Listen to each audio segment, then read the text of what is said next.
वालेकुम। सबसे पहले तो मैं इदारा सुखन साज का शुक्रगुज़ार हूँ कि मुझे आज यहाँ कह के कुछ बुला के कुछ कहने का मौका दिया। निकाल लाया हूँ एक पिंजरे से एक परिंदा, निकाल लाया हूँ एक पिंजरे से एक परिंदा, अब इस परिंदे के दिल से पिंजरा निकालना है। देखिए, हमने तो अपने कोर्स में पढ़ा हुआ है कि एक शायर ने मुल्क बना दिया था। तो ये कहना कि मुआशरा बना सकता है, तो मुआशरा एक छोटी चीज़ है। एक शायर अगर चाहे तो अपने तखय्युल से क्या नहीं बना सकता।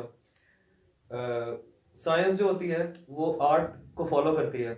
इंसान ने अदब में, शायरी में, तखय्युल में उड़ना पहले सीखा था, पर बाद में बने हैं, जहाज बाद में बने हैं। ये कि अदब तब भी मौजूद था जब तनकीद नहीं थी।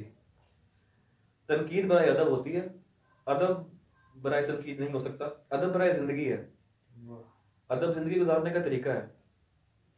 अदब को अगर आप जिंदगी से निकाल दें तो जानवर और इंसान में मेरे ख्याल में फर्क अदब का ही है।